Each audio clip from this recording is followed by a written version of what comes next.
વરુણભાઈ, છેલ્લા કેટલાક દિવસોથી તમે સમાજના દીકરા દીકરીઓ માટે તમારો અવાજ ઉઠાવો છો. મહેસાણામાં શું થયું છે? મહેસાણામાં એક દીકરી ગુમ. જે ઉમ્મીદ સાથે તમે ભારતીય જનતા પાર્ટીમાં આંદોલનકારી ચહેરા રહ્યા બાદ જોડાયા છો, શું તમને એમ લાગે છે કે બધું ફૂલફિલ થઈ રહ્યું છે? ગુજરાતની રાજનીતિમાં અમે જ્યારે ભાજપમાં જોડાયા ત્યારે બે જ ઓપ્શન હતા, ભાજપમાં જોડો, કોંગ્રેસમાં જોડો. તો હાર્દિક પટેલ કોંગ્રેસમાં જોડાયા એટલે વરુણભાઈ ભાજપમાં ગયા, આ રીઝન હતું? રાજનીતિમાં હું કોઈનું કે અમુક માણસોનું નામે નહીં લેવા માંગતો. એવું શું ચાલી રહ્યું છે કે હાર્દિક પટેલ અને વરુણ પટેલને હવે બનતું નથી? કંઈક થયું છે મેડમ? ઓબીસી માટેનું એક અલગ મંત્રાલય બને, એમાં વરુણ પટેલનું ઓપિનિયન શું છે? હું તો એવું કહું છું કે ઓબીસી મંત્રાલય બનવું જ જોઈએ, પણ સાથે સાથે ઈબીસી મંત્રાલય બનવું. સમાજના પ્રાઇડ સાથે, સમાજના ગૌરવ સાથે તમે જ્યારે તમારી વાત રાખો છો તો લોકો તમને અલગ રીતે જોવે છે, પણ જ્યારે રાજેન્દ્ર પટેલનો મુદ્દો આવ્યો, તમે જ્યારે ગામ ગજવ્યું ત્યારે લોકો એ પણ સવાલો ઉઠાવ્યા કે વરુણ પટેલ કોઈ ભ્રષ્ટાચારી અધિકારી સાથે કેમ ઉભા?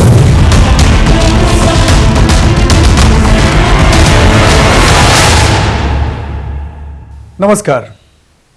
આજે એક એવા નેતા સાથે, એક એવા સામાજિક કાર્યકર્તા સાથે, એક સમાજના એક એવા દીકરા સાથે અમે તમને રૂબરૂ કરાવવા જઈ રહ્યા છીએ કે જે સમાજ માટે લડતા લડતા આંદોલનમાં જેલમાં રહ્યા, એક સમાજ માટે લડતા લડતા આજે પણ જે પાર્ટીમાં તેઓ છે તેમ છતાં પણ એની સામે અવાજ ઉઠાવતા રહ્યા.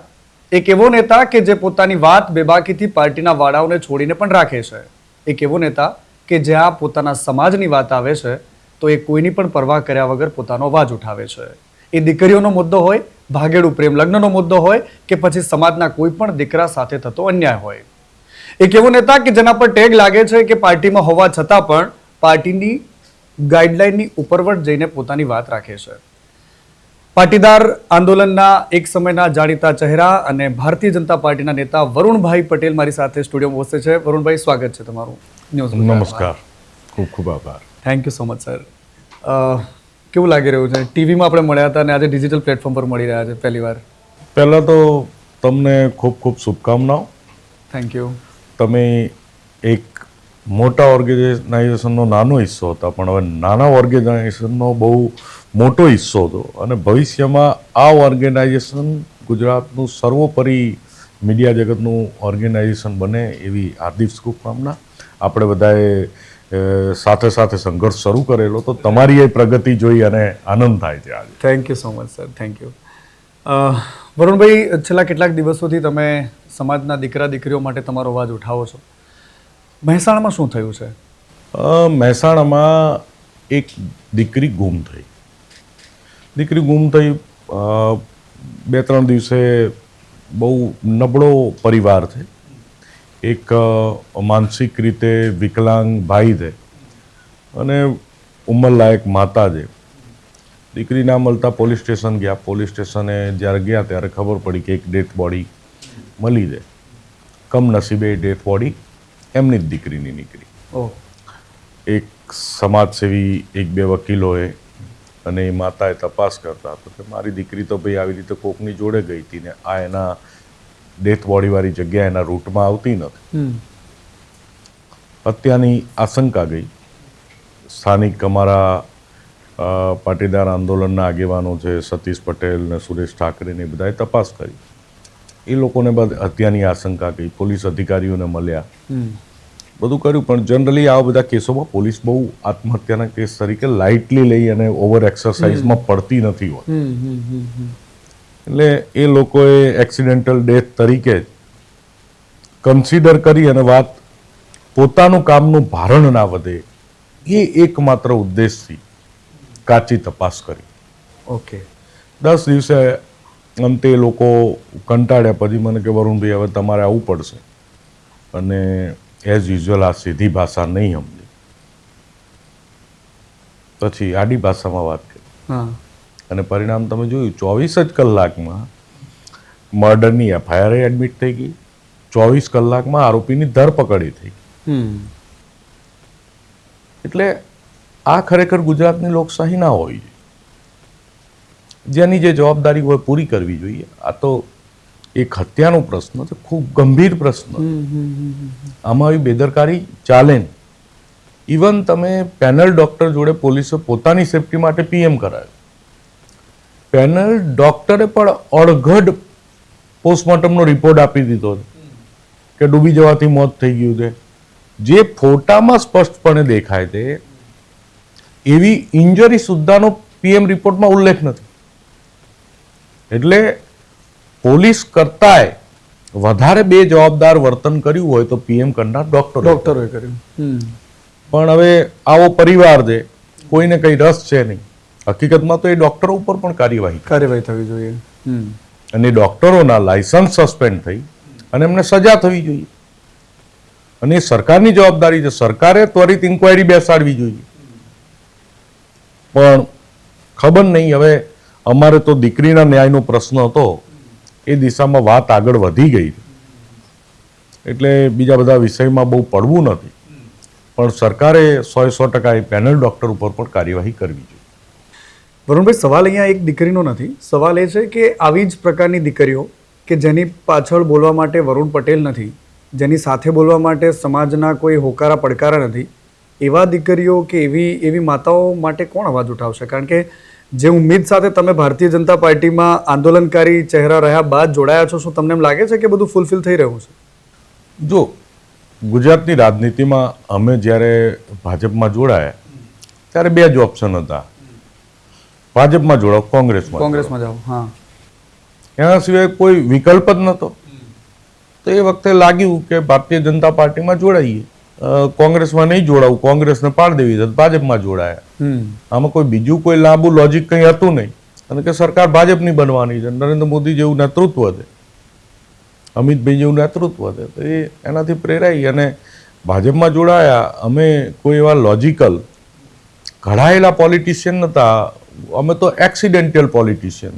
ગુજરાતમાં એક અનામત આંદોલન નામનો અકસ્માત થયો અને અકસ્માતમાંથી અમારા જેવા આગેવાનોનો જન્મ થયો.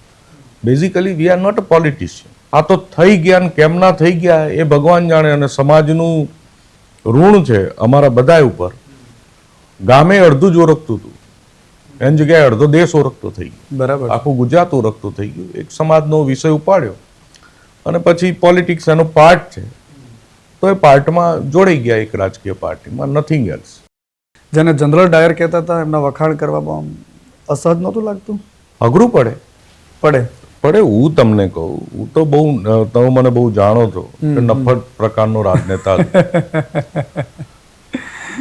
5 દિવસ પહેલા જે નેતૃત્વને મન ભરી અને ગાળો દેતા હોય, 5 જ દિવસ પહેલા, અને 5 દિવસમાં એવા સર્કમસ્ટેન્સીસ આવે, એવી સામાજિક રાજકીય મજબૂરીઓ આવે, કડવા નિર્ણયો લેવા પડે રાજનીતિમાં જોડાવાના, અને જેટલી ગાળો દીધી હોય, જેટલી આલોચના કરી હોય, એનાથી વિશેષ વખાણ કરવા પડે, તો એ સ્થિતિ પીડાદાયક હોય જ છે, રાજનીતિમાં હોય જ છે. અને એ પીડા ફેસ કરી દે.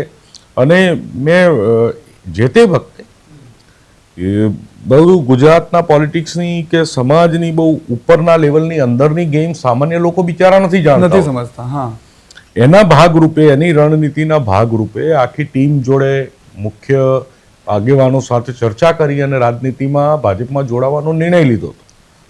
સામાન્ય યુવાનોને ખબર નથી કે શું પોલિટિક્સ ચાલે છે અને કેમ આવા નિર્ણયો લેવા પડે છે. અને અત્યારે હું જાહેરમાં નથી સમજાઈ શકું એ સ્થિતિમાં. તો એ જે અમારી જોડે જે બ્લાઇન્ડ ફોલોવર જે ટોળું હતું, એમનો દ્રોહ કર્યાનું દુઃખ આજે છે, પણ એ કરવું પડે એવી સ્થિતિ હતી. કારણ કે જ્યારે અમારા કહેવાતા મુખ્ય નેતા દ્રોહ કરતા હોય અને દ્રોહનું ઈલાજ કરવાની જવાબદારી મને મારી ટીમે સોંપી હોય કે આ દ્રોહ કરી અને બધું પતાઈ દેશે, ઝેરનું મારણ ઝેર દે, અચ્છા, તો તારે જ આ કરવો નિર્ણય લેવો પડશે અને ગાળો ખાવા રેડી રહેવું પડશે. બરોબર છે.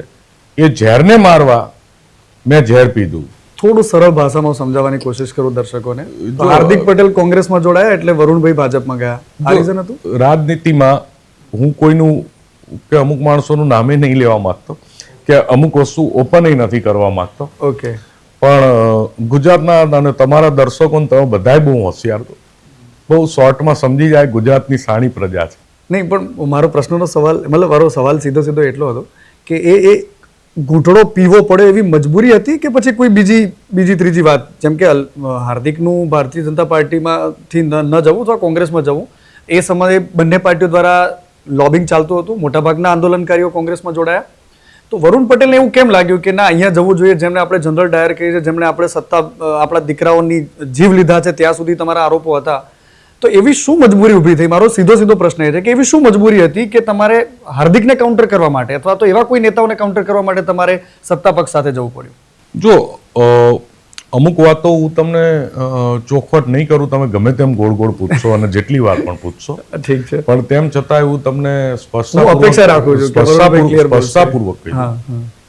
અમારી એ વખતે સમિતિનો સામૂહિક નિર્ણય હતો કે આપણે રાજનીતિમાં અમુક પ્રતિનિધિઓ મોકલવા.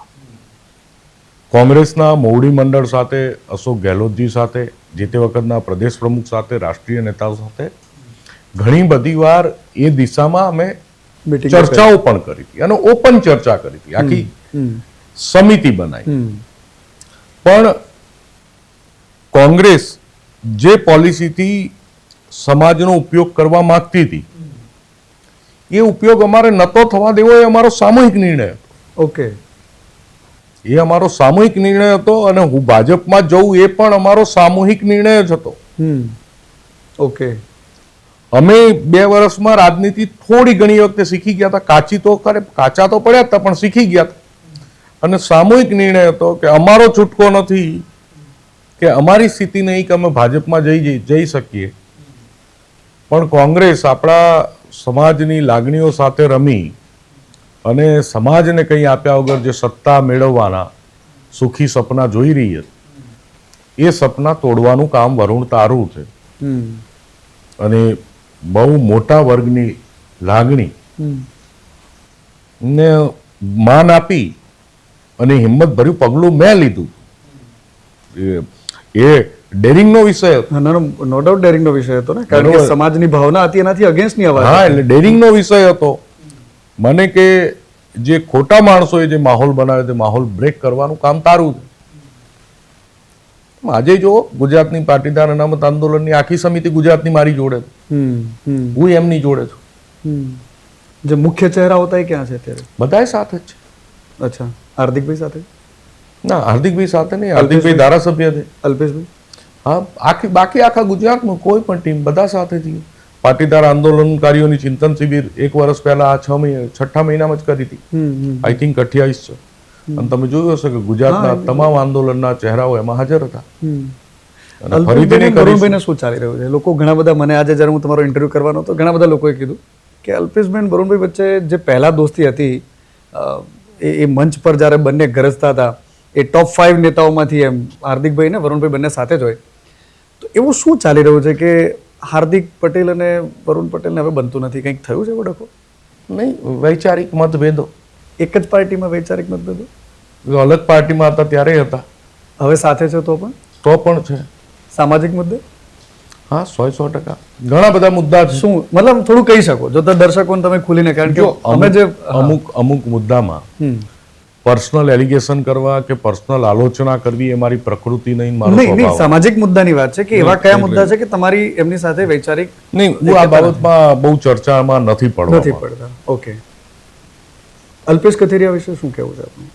અલ્પેશ સમાજનો ચહેરો છે, આજે સાથે છે, ભવિષ્યમાં પણ સાથે હોય છે. ઓકે, ગોપાલ ઇટાલિયા?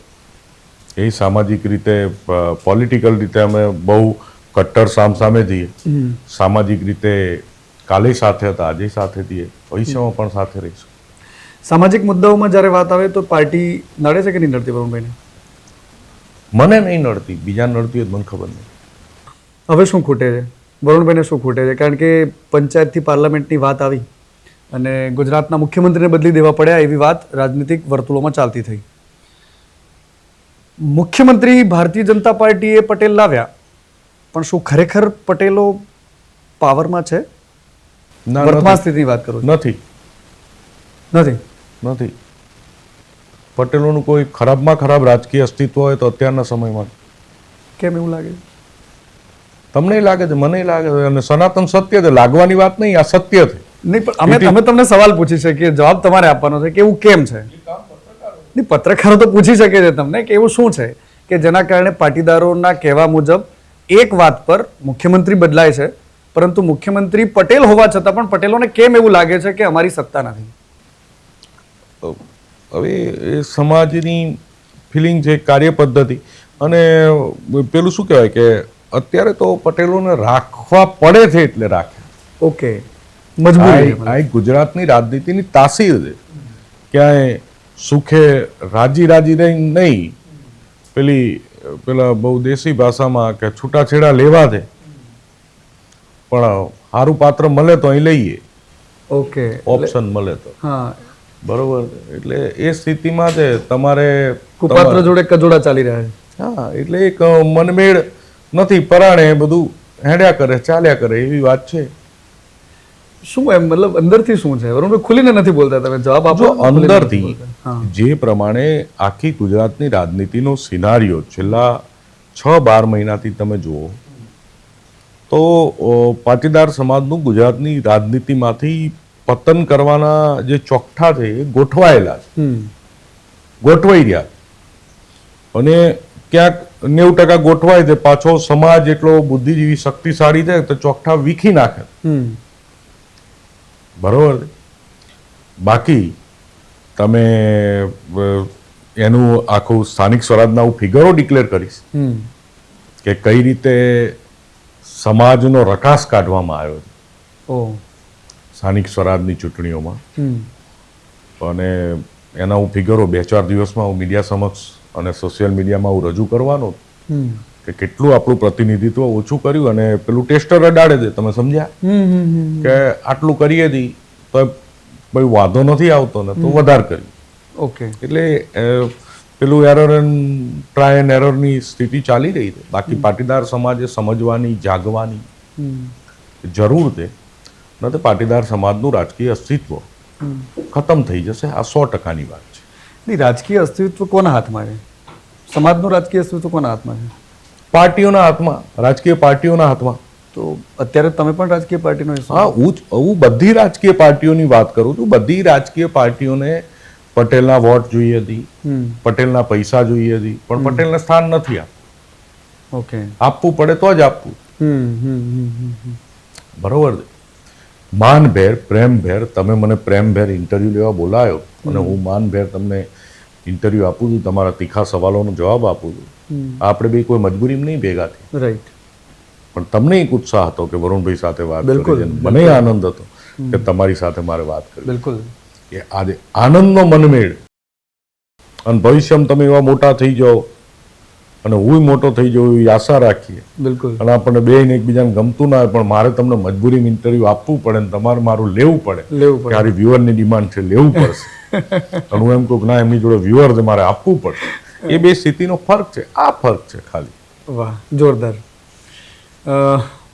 પાટીદારોની વાત જ્યાં સુધી છે, તો બીજી બાજુ એક ઓબીસી એકતા મંચની વાતો ચાલે છે કે અનામત જ્યારે ઓબીસીને આપવાની વાત હોય, એક આખું બોર્ડ નિગમ બનાવવાની વાત હોય, મંત્રાલય બનાવવાની વાત હોય. બોર્ડ નિગમ તો છે જ, પણ નવું એક મંત્રાલય બને ઓબીસી માટે ને એની પણ એક ડિમાન્ડ ઉઠી છે. તમને શું લાગે છે કે આ બધી જ એક્ટિવિટીથી અગેઇન પાટીદારો માટે જે તમને લાગે છે એ ક્યાંક પાછું રહી ગયું છે, ક્યાંક કાચું કપાઈ રહ્યું છે? પાવરફુલ સમાજ હોવા છતાં પણ એમને કંઈક નથી મળતું. તો શું ઓબીસી માટેનું એક અલગ મંત્રાલય બને છે? એમાં વરુણ પટેલનું ઓપિનિયન શું છે? હું તો એવું કહું છું કે ઓબીસી મંત્રાલય બનવું જ જોઈએ, પણ સાથે સાથે ઈબીસી મંત્રાલય બનવું જોઈએ. ઓકે, બરોબર છે. બહુ મોટો દેશનો વર્ગ, બિન અનામત વર્ગ જે આર્થિક રીતે પછાત છે, એનું મંત્રાલય બનવું જોઈએ. એની ઉપર વિશેષ ધ્યાન આપવાની જરૂર છે. એ વધારે પીડિત છે, શોષિત છે, વંચિત છે, અને એને અત્યાર સુધી સરકારના કોઈ લાભો કે કંઈ લીધા જ નથી, મળ્યા જ નથી. 70 વર્ષ સુધી રાષ્ટ્રના, રાજ્યના પ્રગતિના યોગદાન આપ્યું છે સરકારની કોઈ રાહતો વગર. એ સમાજોની સ્થિતિ અત્યારે વધારે ખરાબ છે. એનું મંત્રાલય તાત્કાલિક ધોરણે બનવું જોઈએ. મારા ઓબીસી ભાઈનું મંત્રાલય બને તો હું સ્વાગત કરું છું, વહેલામાં વહેલી તકે બનાવો. ઓબીસી અને ઈબીસી બેયના મંત્રાલય બને, બેયને ન્યાય મળે. ગુજરાતની, દેશના તમામ સમાજ વર્ગ બધાની પ્રગતિના હિસ્સેદાર બનવાનું સરકારનું કામ છે. એ કરવું જોઈએ સરકાર. ઓકે, મતલબ એની સામે વાંધો નથી આપણને? ના, એમાં શું વાંધો હોય? અમને કોઈનું જો પાટીદાર સમાજની એક તાસીર રહી છે, અમને કોઈનું સારું થાય એ અમારા માટે સારું છે. એ ભાવનાવાળો સમાજ છે.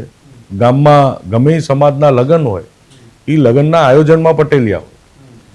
એને કોકની દીકરી પરણતી હોય તો એને ઉત્સાહ પોતાની દીકરી પરણે એવો હોય, એ માંડવો એ રોપતો હોય. આ પટેલ સમાજના લક્ષણો.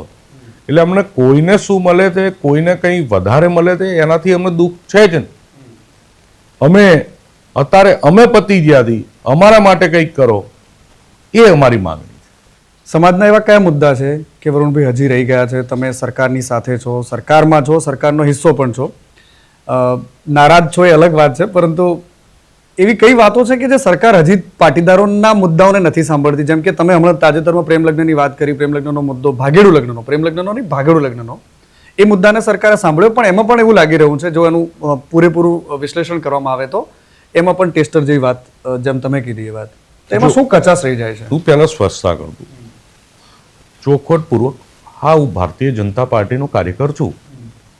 સ્થાનિક સ્વરાજની ચૂંટણીમાં ભાજપમાં ઘણા ઉમેદવારોને ટિકિટ અપાઈ, 100% બધા જ ઉમેદવારોને જીતાડ્યા પણ ખરા, પરિણામે લઈ આવ્યો.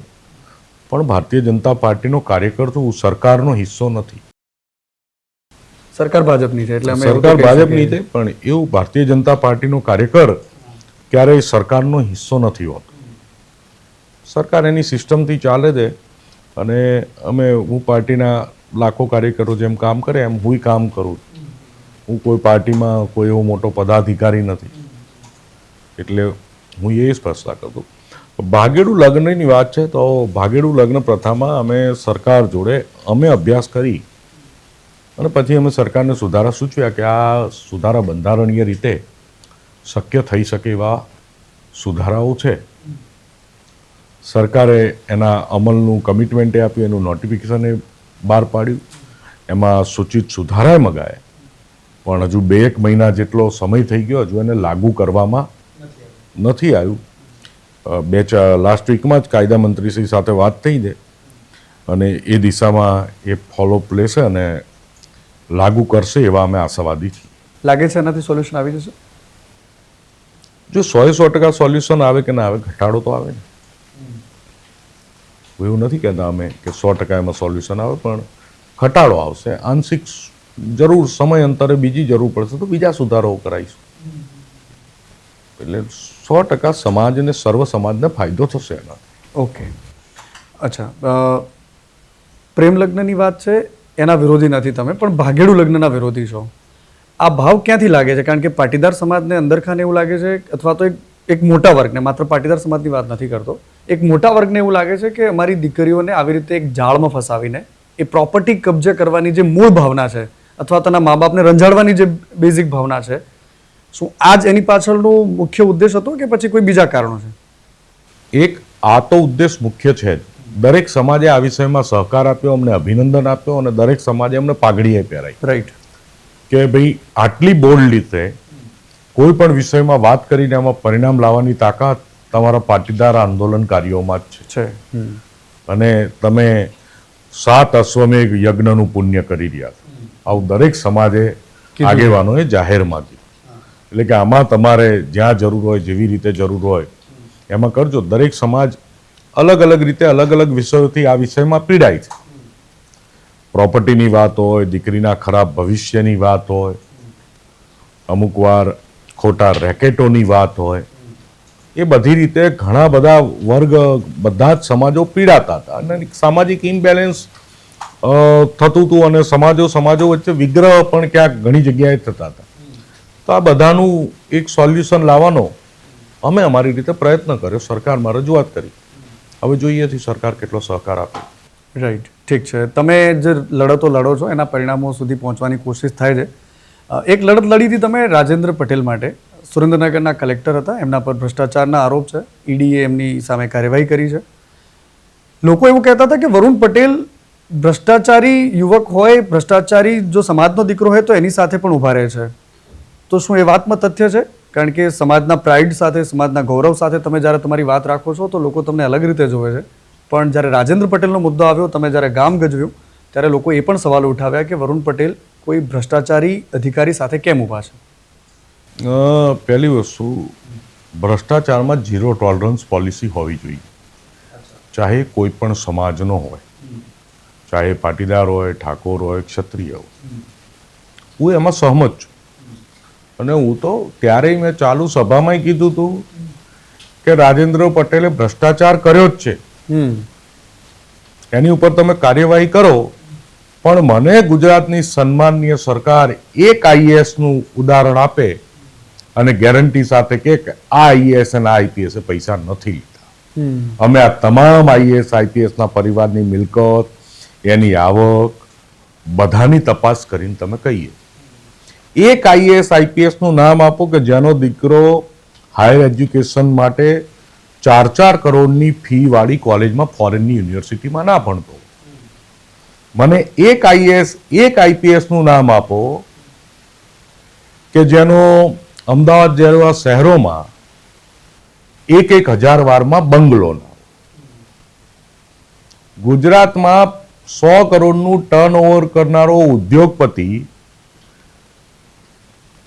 ફ્લેટમાં રહે છે 4 BHK ના, અને 3 લાખનો પગારદાર આઈએએસ 1,000 વારના અમદાવાદ વિસ્તારના પોસ્ટ એરિયાના બંગલામાં રહે છે, જેની ઘરની કિંમત 100 કરોડ રૂપિયા થાય.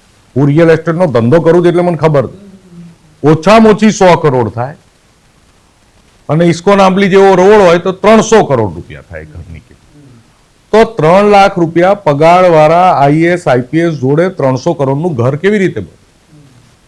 તો મેં કીધું તમે રાજેન્દ્ર પટેલ ઉપર કાર્યવાહી કરી, એના નામે તો કોઈ મિલકતે નહીં નીકળી. એક આક્ષેપ જ છે કે એને 50 લાખ રૂપિયા લીધા. અને હું તો એમ કહું લીધા જ છે. ચલો, રાજેન્દ્ર પટેલને તમે ફાંસીએ ચડાવી જ દો,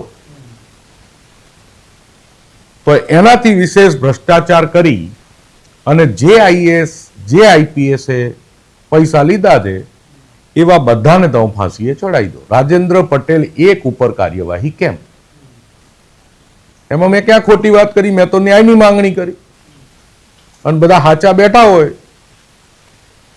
તો કરી લે આ બધા ઉપર કાર્યવાહી. તો રાજકીય ખુન્નસ હતો એમાં? જો શું પોલિટિક્સ હોય, જો મેં તમને કીધું કે પટેલો રાજનીતિમાં હોય એની ઉપર એરર આવે, અને પટેલો એડમિનિસ્ટ્રેશનમાં એની ઉપર એરર આવે. ગણીને 3 કે 4 કલેક્ટર દે, એમાંથી એકને પતાવી દીધો. સમાજનો દીકરો આઈએસ કે આઈપીએસ છે તેને ટાર્ગેટ કરાય, એને ટાર્ગેટ કર્યો જ છે, કરાય છે નહીં, કર્યો જ છે, ઓફિશિયલ રેકોર્ડ છે. અને આ તો મેં વળી આ ઝંડો ના પકડ્યો હોત તો એ કલેક્ટરની બિચારાની જિંદગી બગાડ નાખે, એને ટોર્ચર કરીને ગાડો કરી નાખે. આ તો એમને ટોર્ચર બંધ કરવા મેં ટોર્ચર કરવાનું ચાલુ કર્યું, અને કરે હજુ ટોર્ચર. હું ગુજરાતના બધા આઈએએસ આઈપીએસ ના ફિગર લઈને બેઠો છું. મેં ત્યારે કીધું તું કોક અમારો શર્ટનો એક ખૂણો ખેંચશે ને હું કપડા ઉતાર લઈશ. અને બધાના ફિગર ને બધું કેટલું લઈને બેઠો છું.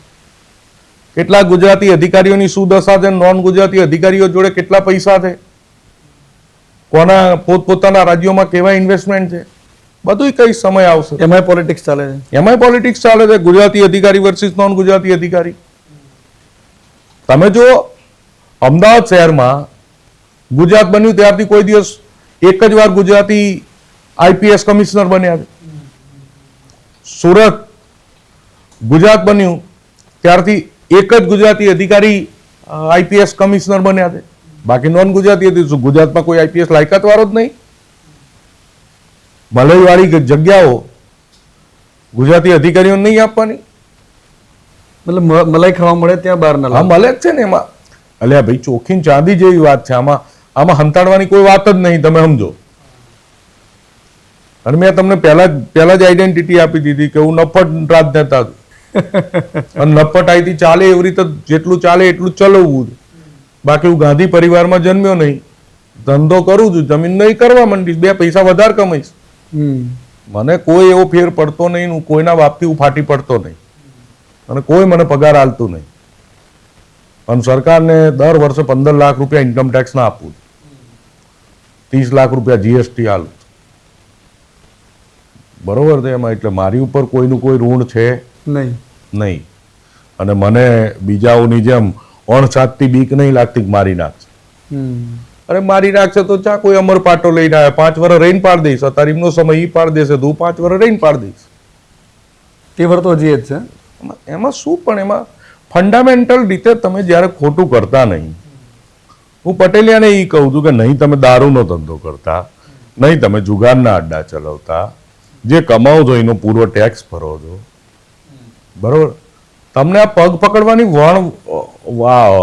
કોઈ જરૂર વગર શું કરવા ટેવ પડી જઈ છે. તમારે શું જરૂર છે? નહીં તમે કોઈ સરકારની સહાય લેતા, નહીં તમે મામલતદારમાં ફોર્મ ભરાવા જતા, હાથ બારની એન્ટ્રી પડાવવાની હોય તો એ મામલતદાર 10,000 લીધા વગર પાડતો નહીં, એમાં કોઈ ધારાસભ્ય મંત્રી તમારા કામમાં નહીં આવતો,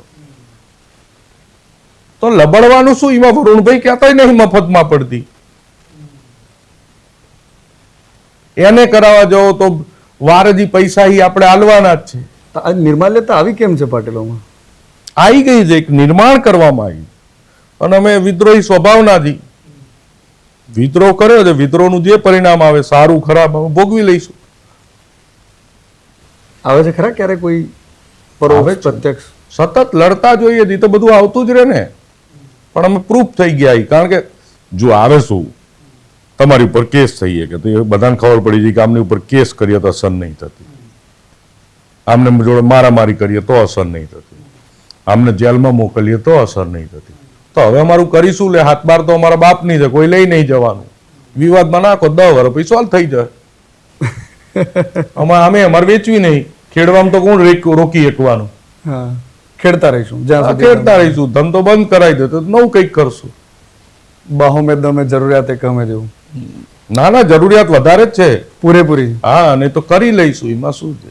અચ્છા, આ જ કેસમાં વરુણભાઈ એક આરોપ લગાવ્યો કે એક મુસ્લિમ અધિકારી ફરિયાદ કરે અને પછી સરકાર, સનાતની કહેવાતી સરકાર એની સામે કાર્યવાહી કરે, તો એમાં મુસ્લિમ ને સનાતન ને બધું ક્યાંથી આવી ગયું વરુણભાઈ? અલ્યા પણ રોજ આપણે હિન્દુ કરતા હોય, હિન્દુ કહીને વોટ લેતા હોય, અને તમે હિન્દુની ઘોર ખોદવા મુસ્લિમ અધિકારીનો ઉપયોગ કરો, તેમાં મેં ખોટું ક્યાં કીધું? રોજ વીએચપી ઝંડો લઈને ફરે, આરએસએસ ઝંડો લઈને ફરે, અમે ભાજપ વાળા ઝંડો લઈને ફરીએ. એમ સમજીએ કે જો અમે નહીં હોય તો મુસલમાનો તમને માર નાખશે. આ મારી નાખ્યા પણ તો આપણી જ સરકારમાં શું કરે? પણ ફરિયાદી તો હિન્દુ મુસલમાન કોઈ પણ હોઈ શકે ને, ફરિયાદી છે. તો હું તો એ જ એંગલમાં રજૂ કરું ને, તમારી જોડે રહીને હું ના શીખ્યો 10 વર્ષમાં કે વાત ચેવી રીતે કરવી તો વધારે ઉપડે. ફૈબા માટે જેને તમે ફૈબા કહેતા હતા, એ હમણાં થોડા દિવસ પહેલા આવીને એવું કહીને ગયા કે અહીંયા કોને ઉપાડવાના અને કોને ફેંકી દેવાના એક નેતાને ખૂબ સારી રીતે આવડે છે. એમને ખબર હોય, હું તો કેવી રીતે કહું? એમના માટે તમારો શું અભિપ્રાય છે? હવે ક્યારે અફસોસ થાય છે અંદરથી કે સમાજ કરીને જેમની સામે આંદોલન કર્યું અને અત્યારે સરકારમાં પાટીદાર હોવા છતાં પણ તમને જે ગ્લાનિ થાય છે, કદાચ એ હોત તો ન થાત? ના, જો એ હતા કે નતા, એ હતા તાણે ઠોક્યા ને અમને, એ હતા તાણે જ અમારી ઉપર કેસ થયા ને. નહીં, મેં ઘણા પાટીદાર આગેવાનો સાથે વાતચીત, એ આગેવાન વાત કરે એ વાત અલગ છે, પણ માર કુના શાસનમાં ખાધો? જેલમાં કુના શાસનમાં ગયા? ગયા છે ને, સત્ય છે. ભ્રામક વાતો તો અલગ છે. એ તો ભ્રામક તમે વાતો કરો ખાલી કામ હોત તો આમ થાત, પણ એ તો ઠોક્યા છે, એ ભાઈ માર ખાધો છે. ગુજરાતના 100 પોલીસ સ્ટેશનમાં 100 વાર કસ્ટડીમાં રાત સૂતો હતું. બરોબર છે. ગુજરાતમાં 100 વાર હું ગાડીમાં સૂતો હતો, અને મારા જેવી તો હજારો લોકોની દશા હતી. તો એમાં ખોટું શું છે? આંદોલનકારીઓને માર મારવામાં આવતો હતો જેલમાં? પણ જેલમાં નહીં, રોડ ઉપર તો ઠોકાયો. તમે જ વિઝ્યુઅલ ચલવ્યા હતા. રોડ ઉપર તો મારે ગામે જોયું છે, ગોળીઓ ચાલી, એ પણ બધાએ જોયું છે. તો પણ જેલમાં ટોર્ચર કરવામાં આવતા હતા કે દબાણ કરવામાં આવતું હતું એ પ્રકારની કોઈ વાત? ના, અમારા લોકો ઉપર તો નહોતું કરવામાં આવતું. અમારા લોકો ઉપર તો એક કાયદેસરની કાર્યવાહી કરતા હતા, પછી અમે એમને ટોર્ચર કરતા હતા. ઉલટું એ તો અમે નતા ખવા દેતા. પણ બિચારા નાના કાર્યકરોને ઘણીવાર એવા પ્રશ્નો આવતા હતા, અને એ લોકોએ સહન પણ કર્યું. આમાં બહુ નાના માણસોએ આ લડાઈમાં બહુ મોટા બલિદાનો આપ્યા. ઘણું બધું સમાજના યુવાનોએ સહન કર્યું. રાઈટ. કે જેને તો અત્યારે ગુજરાત ઓળખતું નથી, ચલો અમને એ તો ફાયદો છે કે આખું ગુજરાત ઓળખે. એવા લાખો લોકો છે જેને ઘણો ભોગ આપ્યો. અને એ લોકોએ નિસ્વાર્થ ભાવ ભોગ આપ્યો નથી, એમને આઈડેન્ટિટી મળી. એમનું એક જ લક્ષ્ય હતો કે સમાજને અનામત મળે, બિન અનામત વર્ગનું આયોગ મળે, અને હિસ્સામાં એ લોકોએ બલિદાનો આપ્યા છે ને એમનું બલિદાન અમારા કરતાં ઘણું બધું સર્વોપરી છે. કોઈ કાચું કપાયું એવું લાગ્યું તમને? થોડા ઘણું બી? થોડું ઘણું નહીં, બહુ બધું કાચું કપાણ. જેમ કે હું તમને કહું, અમે તો જય સરદાર, જય પાટીદાર, અનામત તમારે નહીં, તમારા બાપે આપવી પડશે, એ બધા સ્લોગન સાથે અનેરા ઉત્સાહમાં અમે તો નીકળી ગયા હતા. સમ્રાટ અશોક જેવો અમારામાં પાવર હતો, ક્યાંક ઈગો હતો. રાજનીતિની, સમાજ જીવનની કંઈ સમજણ પડતી નથી, કોઈના બાપને અમે ગાંઠતા નહોતા. બરોબર ને? એમાં ઘણા બધા નિર્ણયોમાં, અમારા રાજનીતિક નિર્ણયોમાં, સામાજિક નિર્ણયોમાં, ચળવળની દિશા આપવામાં ઘણી બધી જગ્યાએ કચાશ રહી છે. પણ એ કચાશની, આટલી બધી કચાશ હોવા છતાં ગુજરાતના ઇતિહાસનું સૌથી સફળ આંદોલન છે કે અમે ઘણા બધા પરિણામો લઈ આવ્યા છે સમાજના હિત માટે. અને સમાજની જે માંગણીઓ હતી 100% પૂરી કરી. અને આજ સુધીનો અમારો ટ્રેક રેકોર્ડ છે કે અમે જેટલી પણ માંગણીઓ લઈને નીકળ્યા 2015 થી લઈને 26 સુધી 100% સક્સેસ રેશિયો. જેટલું લઈને નીકળ્યા હતી બધું પૂરું કરાવીને લાયા હતી.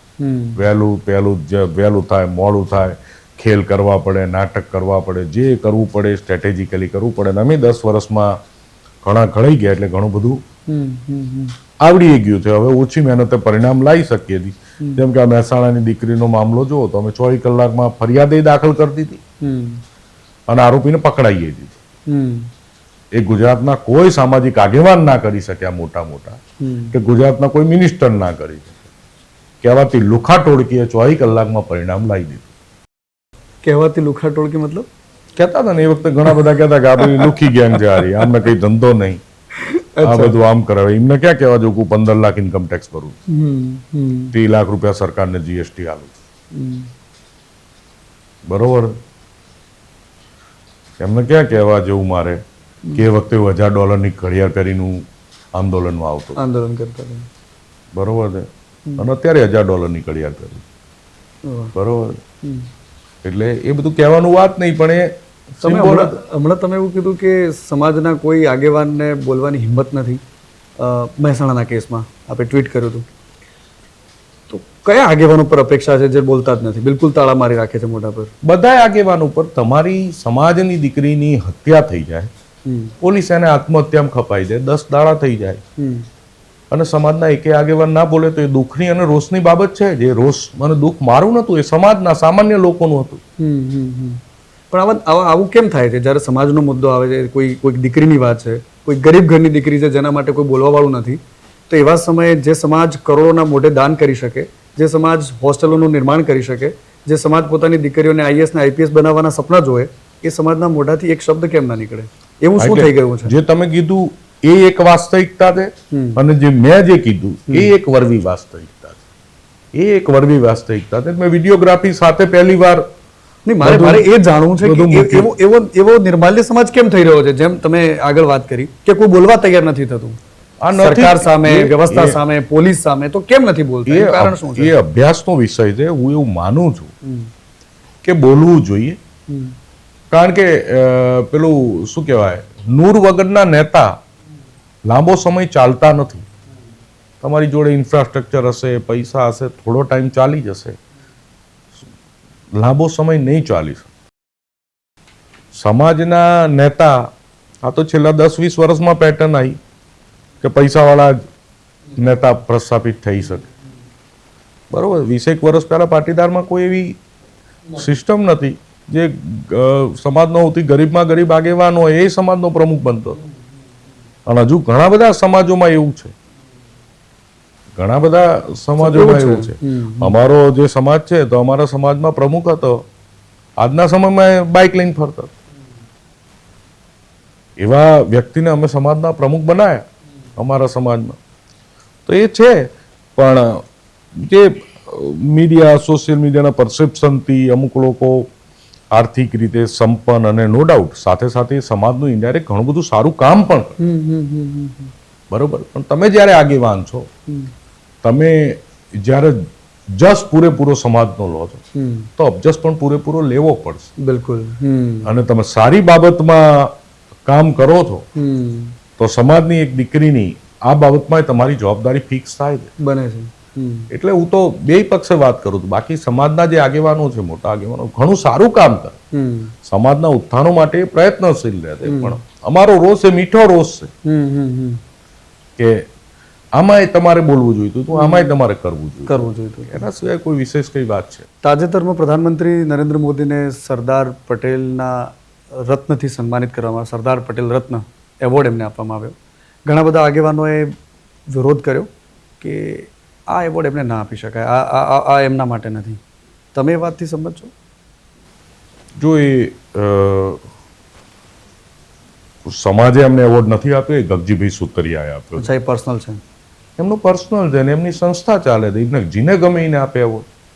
અચ્છા. પણ એ પાટીદાર સમાજે સામૂહિક ભેગા થઈ અને એવોર્ડ આપ્યો કે એમાં વિવાદ જેવી કોઈ વાત નહીં. ગગજીભાઈની એક સંસ્થા ચાલે છે. ગગજીભાઈ સન્માનીય પ્રધાનમંત્રીને એમને ગમે એવો એવોર્ડ આપી શકે છે, એ ગગજીભાઈનો સ્વતંત્ર નિર્ણય છે. મતલબ સમાજે નથી આપ્યો એને એમને સમાજને શું લેવા દેવા, એમની સંસ્થા ચાલે છે. અને ગગજીભાઈએ એવોર્ડ આપ્યો તો ગગજીભાઈને મજા આવી હશે તો એવોર્ડ આપ્યો હશે, એ ગગજીભાઈનો વિષય છે. ઠીક છે. આગેવાનોથી મને વરુણભાઈ 2-3 સવાલો આપને પૂછવા છે. નીતિનભાઈ પટેલ માટે મહેસાણામાં એક ઓડિયો ક્લિપ વાયરલ થાય. નીતિનભાઈ ખૂબ સિનિયર આગેવાન છે, સમાજના મોટા નેતા છે, તમે તો સામે લડ્યા પણ છો અને અત્યારે સાથે છો પણ ખરા. તો નીતિનભાઈ માટે કહે છે કે આ લોકોએ એમનો રાજકીય એકડો પૂરો કરી નાખ્યો અને એમાં ભાજપની એક લોબી ફૂલ સક્રિય રહી. અને એ ઓડિયોમાં ક્લિયર કટ એ વ્યક્તિ બોલે છે. ત્યારબાદ એને 3 દિવસની નોટિસ આપવામાં આવે છે અને ત્યારબાદ પણ એને કોઈ સસ્પેન્ડ કરવા જેવી કોઈ કાર્યવાહી થતી નથી. જો રાજનીતિમાં અત્યારે જે ટ્રેન્ડ ચાલી રહ્યો છે, ખોટી ઓડિયો વાયરલ કરવી, વિડીયો વાયરલ કરવી, ઘરમાં બાથરૂમમાં બેઠો સોશિયલ મીડિયામાં ગાળો લખવી, બરાબર, હું એવું માનું છું કે આવા તત્વોને એન્ટરટેઇન જ ના કરવા જોઈએ. મીડિયાએ પણ એક જવાબદારી લેવી જોઈએ કે આવા જેને કોઈ ગામમાં કોઈ ગણતું ના હોય, જેને એના ઘરના રોજગારું દેતા હોય, એ બાથરૂમમાં બેઠો મને મારી સોશિયલ મીડિયાની વોલ ઉપર મા બેનની ગાળો લખતો હોય અને તમે એન્ટરટેઇન કરો. પેલા ભાજપનો કોર્પોરેટર છે વરુણભાઈ. એ નહીં, હું એક જનરલ પરસેપ્શન કહું છું કે આવી ઓડિયો વાયરલ કરે હવે અને 1400 પાછી ઓડિયો વાયરલ કરીને પહેલા તમને મોકલે કે વાપરવા 25,000 આપો ને તો વાયરલ કરી દો. રાઈટ. વાપરવા 25,000 આપો ને તો વાયરલ કરી દો. એટલે હું તો એવું માનું છું કે આવા ઓડિયો વિડીયો અને જેમ તેમ વર્તન કરતા લોકો ઉપર પણ એક સાયબર ક્રાઇમની એક ફરિયાદ દાખલ થવી જોઈએ. અને બીજી વાત તમે જે કીધી નીતિનભાઈ સમાજના અને પાર્ટીના બહુ મોટા બાહોશ આગેવાન છે.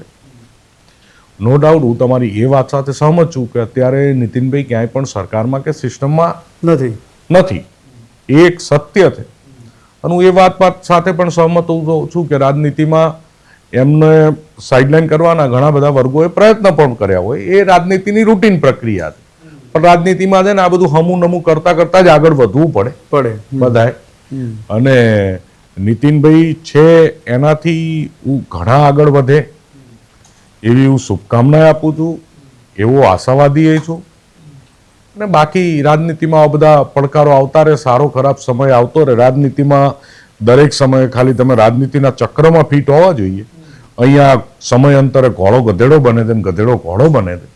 આ એક રાજનીતિની તાસીર છે. તમે ઘોડો હો, હું ઘોડો હતો એક સમયે ગધેડો બન્યો, પાછો ઘોડો બનવાની પ્રક્રિયામાં છું. એ બધું ચાલતું રહેતું હોય અને આ બધું તૈયારી હોય ને તો જ જાહેર જીવનમાં પડાય. બાકી એ શાંતિથી મસ્ત એસી ગાડી લઈને ફરાય, ઘરના દર અઠવાડિયે મેકડોનાલ્ડમાં 5 સ્ટાર રેસ્ટોરન્ટમાં ખાવા લઈ જાય, મલ્ટીપ્લેક્સમાં પિક્ચર જોઈને હોઈ જવાય.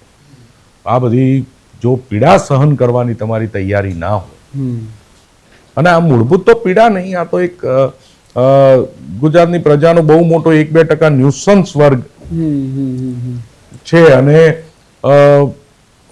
એને આ ન્યુસન્સ વર્ક બધું ચાલુ હોય, બાકી કંઈ નહીં. આ બધું રૂટીન છે, નોર્મલ પ્રક્રિયા છે. આ બધું ચાલતું રહે. અવિરત પ્રવાહ છે રાજનીતિ, જાહેર જીવન, સમાજ જીવન. આમાં કેટલાય વરુણ આયાન પતિ જ્ઞાન, વરુણ 2 આવે, બરોબર છે. આ બધું ચાલતું રહે. સમાજ, રાજનીતિ, પાર્ટીઓ, સરકાર, બધો અવિરત પ્રવાહ છે. ત્યાં માણસો બદલાતા રહે છે અને સમય અંતરે સારો ખરાબ સમય આવતો રહે છે.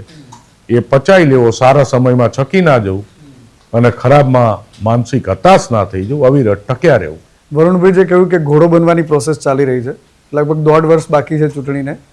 મને જ્યારે આપનો ઇન્ટરવ્યૂ કર્યો એ પહેલાં મને કેટલાક લોકોએ કહ્યું કે વરુણભાઈને એ સવાલ જરૂર પૂછજો કે જે પ્રકારે સરકારની સામે પોતાની વાત રાખે છે, તો જે ઘોડો બનવાની પ્રોસેસ છે તો એક વિધાનસભા સીટ માટેનું ડીલિંગ છે, મંત્રી બનવું છે, પહેલાં ધારાસભ્ય બનવું છે, પછી મંત્રી બનવું છે અને સરકારમાં સક્રિય રહેવું છે. રાજનીતિમાં આવ્યા છે તો એમ્બિશન સાથે જ બધા આવ્યા હોય.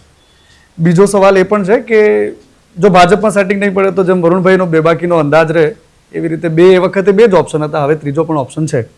આ બંને સવાલો મારા એક સાથે તમારી સામે છે. જો રાજનીતિમાં ધારાસભ્ય બનવું છે, પછી સંસદ બનવું છે, ગુજરાતના મિનિસ્ટરે બનવું છે, ભૂપેન્દ્રભાઈની જગ્યાએ ગુજરાતના મુખ્યમંત્રીએ બનવું છે, પછી બધું રેડી રહે તો છેલ્લે મોદી સાહેબની જગ્યાએ પ્રધાનમંત્રી બનવું છે, પહેલા અમિતભાઈની જગ્યાએ કેન્દ્રીય મંત્રી બનવું છે, પછી મોદી સાહેબની જગ્યાએ પ્રધાનમંત્રી બનવું છે અને છેલ્લે રાષ્ટ્રપતિ બનીને રિટાયર થવું છે અને છેલ્લે મરતા પહેલા યુનોના પ્રેસિડેન્ટના હોદ્દા સાથે મરવું છે. બરોબર, એમ્બિશન હોય. એટલે એમાં કોઈ અહીં કહ્યું હું કે કોઈ ઘંટડી વગાડવા આયા નથી કે મંદિરમાં પૂજારી કે પૂજા કરતા નથી. 2 ભાગ જાહેર જીવન કરીએ છીએ, સમાજનું હિત કરીએ છીએ, રાજનીતિ કરીએ છીએ, નફટાઈ સાથે કરીએ છીએ. આ મેર પડે તો આ બધું કરશું. નતે મેં તમને પહેલાં કીધું કે હું ગાંધી પરિવારમાં જન્મ્યો નથી, કે હું કંઈ ના બનું તો મને 1% અફસોસ નથી. બરોબર છે. અને કંઈક બનવું, કાલે મારું હોલગામે અડધું નહોતું ઓળખતું 10 વર્ષ પહેલા, એની જગ્યાએ આખું ગુજરાત ઓળખે છે તો મને આનંદ છે. અને આજે વરુણ પટેલ ગુજરાતના કોઈ કેબિનેટ મિનિસ્ટરમાં તાકાત નથી કે મહેસાણાના કેસમાં 24 કલાકમાં FIR એડમિટ કરાવે ને આરોપીની ધરપકડ કરાવે. એ મેં કરાવી દે તો ઇનડાયરેક્ટ ગુજરાતના ગૃહમંત્રી કરતા વધારે પાવરફુલ વરુણ પટેલ પહેલાય હતો, આજે છે. વગર સત્તાએ ને વગર સિસ્ટમે મારો ઓર્ડર ચાલે. ઓર્ડર કરવાનું સ્ટાઇલ અલગ છે. એટલે એમાં કઈ ધારાસભ્ય ને તો બધું બહુ નાનું પદ છે. ગુજરાતના તમારા સ્ટુડિયોમાં છે, ગુજરાતના ધારાસભ્યો 182 ધારાસભ્યોના ફોટા બતાવો અને વરુણ પટેલનો ફોટો બતાવો. કેટલા લોકો ધારાસભ્યોને ઓળખે છે જોઈ લો. ગુજરાતના મંત્રીમંડળનો ફોટો બતાવો અને વરુણ પટેલનો બતાવો. કેન્દ્રના મંત્રીમંડળનો ફોટો બતાવો અને વરુણ પટેલનો બતાવો. તમારા સ્ટુડિયોમાં તમારા જ બિલ્ડિંગમાં સર્વે કરી લો. બરોબર છે. 70% લોકો મને ઓળખતા હશે, 30% લોકો કેન્દ્રના રાજ્યના મંત્રીને ઓળખતા હશે. તો હું એમના મિનિસ્ટર છું, એમના મુખ્યમંત્રી છું. એ તો બધું એક પ્રક્રિયા છે. હું ધારાસભ્ય થવું, સાંસદ થવું, મિનિસ્ટર થવું, એ તો બધી પ્રક્રિયા છે. બાકી પ્રજાનો પ્રેમ, પ્રજાની શક્તિ, પ્રજાનો સાથ તમારી જોડે હોય તો જ તમે સાચા મુખ્યમંત્રી. જો નરેન્દ્ર મોદી સાહેબ છે તો કેમ સાચા મુખ્યમંત્રી હતા? તો પ્રજા એમની સાથે હતી. પ્રધાનમંત્રી સફળ છે તો કેમ છે? પ્રજા એમની સાથે. લોકો ગમે તેવી આલોચના કરે, અમિતભાઈની કે મોદી સાહેબ, અમે કરતા હતા, પણ સનાતન સત્ય તો એ છે ને કે પ્રજા એમની સાથે જ. એક પાર્ટીને, એક સંગઠનને કે અમારા પ્રધાનમંત્રી કોણ? તો કે નરેન્દ્ર મોદી. અમારા મુખ્યમંત્રી કોણ? તો કે નરેન્દ્ર મોદી. એ કેમ કહેવું પડે છે? પ્રજાની લાગણી ને પ્રજાનો પ્રેમ એમની સાથે. તો પાર્ટીને બધા નીચેવાળા તો બધા માનવાના જ છે. તમે સમજો, પ્રજા તમારી જોડે હોવી જોઈએ. એમાં ધારાસભ્ય મંત્રી તો 5 વર્ષ વહેલા બનીએ, મોડા બનીએ, નાય બનીએ, શું ફેર પડે છે? એમનામાં જ આટલા મંત્રી જ છીએ ને. કો ગુજરાતના કેબિનેટ મિનિસ્ટરને 24 કલાકમાં FIR લખાવે અને 24 કલાકમાં આરોપીની ધરપકડ કરાવે. બીટ મારીને કહું કરાવી દે તો હું રાજનીતિ છોડ દઉં, જાહેર જીવન છોડ દઉં. એ વરુણ પટેલ કરાવીએ. અને આ મારું અભિમાન નથી, પણ આ પાટીદાર સમાજનો સહકારનું મને સ્વાભિમાન. અને પાટીદાર આંદોલનની ટીમનું સ્વાભિમાન કે આ તાકાત અમારામાં. આ તો વચ્ચે અમે થોડાક ડોફરાઈ ગયા 2-3 વર્ષ, અમારી શક્તિઓ અમે ભૂલી ગયા, આ જાગ્યા જી, અમારી શક્તિઓ ચમ અમને યાદ ડોફરાઈ આવી. ચમ જાય ચમ ડોફરાઈ જાય ડોફરાઈ એટલે જ કે રાજનીતિની કઈ ખબર નથી પડતી. રાજનીતિમાં આયા કે કોક કામ કરો તો સારું રહે, કોક કામ કરો તો સારું રહે, આવરી તો સીધા રહો તો ડાયર તો આ થાય, પેલું થાય, ગાડા તો આ થાય. એમાં થઈ ગયા બધા કન્ફ્યુઝ થઈ ગયા હતા, હું એકલો નહીં. પાછી આપણને ખબર પડી હવે ટ્રેક પર કે ભાઈજી આપણને આવડે ઈ કરો, સાનામાના આપણે તોફાનીથી અને સીધા વિદ્યાર્થી બની જઈશું, મોનિટર બની જશું એવું કંઈ હોતું નથી. એટલે પાછું લાગ્યું. અને મૂળભૂત રીતે આનંદ એમાં જ મળે છે. અમે વિદ્રોહી પ્રકારના માણસ છીએ. તમે પત્રકાર છો, તમને મજા ઇન્ટરવ્યુ લેવામાં જ આવે, વર્ક સેટિસ્ફેક્શન.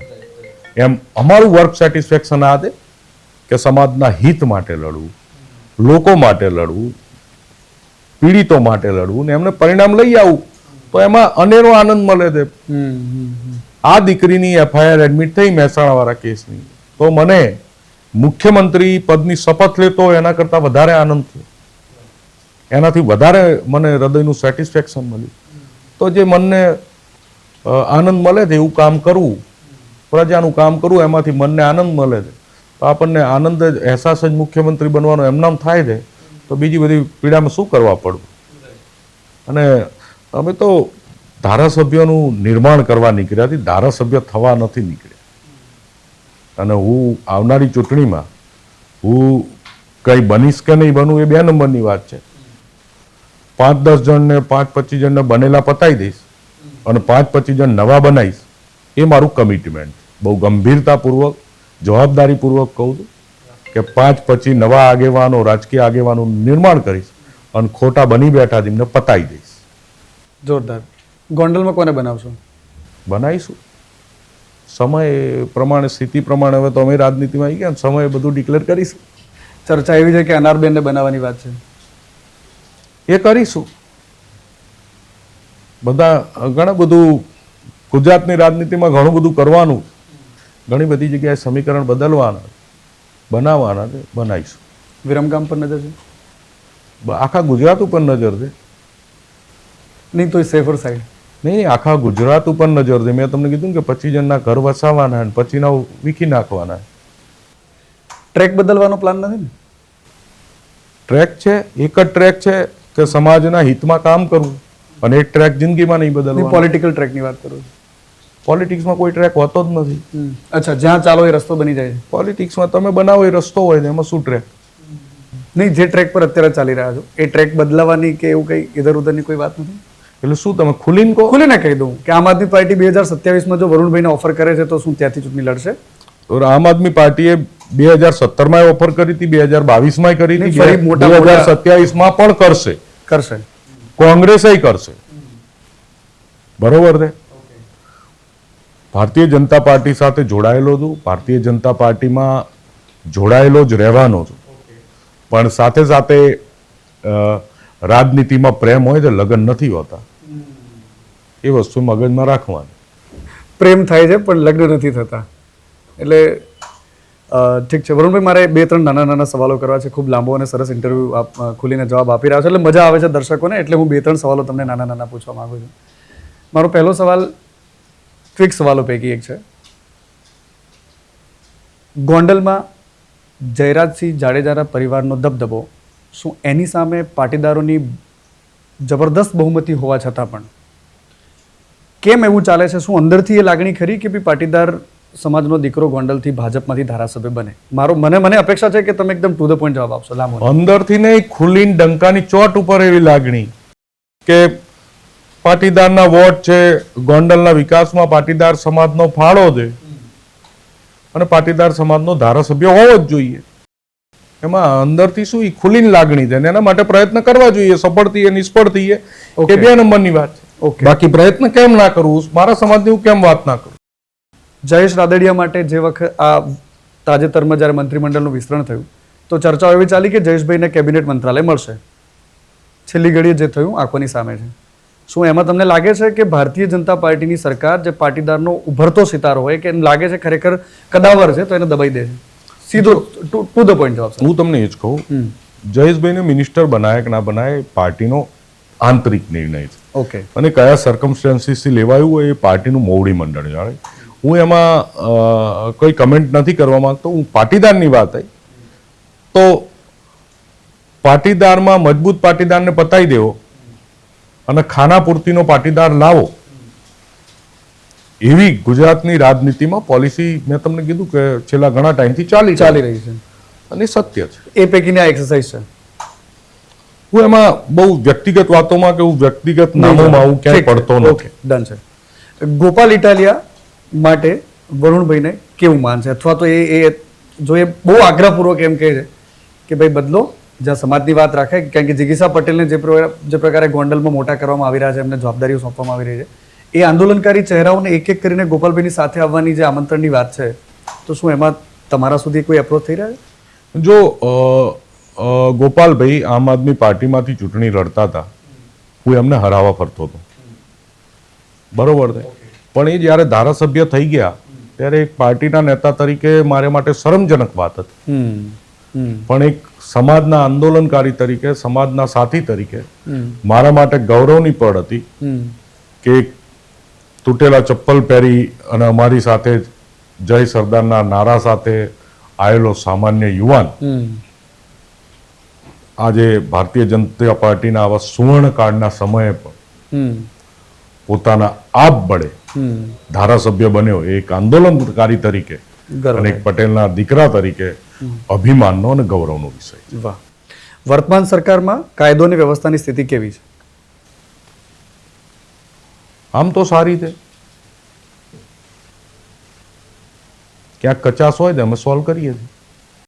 આભાર વરુણભાઈ, આપનો ખૂબ ખૂબ આભાર. તમે દિલ ખોલીને વાત કરી છે અને ક્રાંતિકારી નેતા કે જે આંદોલનકારી છે અને જ્યારે આંદોલનકારી નેતાનો જ્યારે ઇન્ટરવ્યૂ કરતા હોય તો સવાલ પણ તમારે ફાયર જ પૂછવા પડે અને મને વિશ્વાસ હતો કે વરુણભાઈ એ તમામ ફાયર સવાલોનો જવાબ એટલી જ બેબાકીથી આપ્યા અને આપણા દર્શકો સુધી એમની પોતાની વાત રાખી. અને વરુણભાઈ, તમારો ખૂબ ખૂબ આભાર. તમારી તમામ રાજનીતિક સફરમાં જે તમે કંઈક કરવા ચાહો છો એ કરી શકો એવી શુભકામનાઓ ન્યૂઝ ગુજરાત વતી. અને તમે સમય ફાળવ્યો મારા દર્શકો માટે એ બદલ ખૂબ ખૂબ આભાર. Thank you. ખૂબ ખૂબ આભાર. મને તમે તક આપી મારી અને મારા સમાજની, ગુજરાતની પ્રજાનો અવાજ રજૂ કરવાની. આપનો ખૂબ ખૂબ આભાર. Thank you so much. Thank you.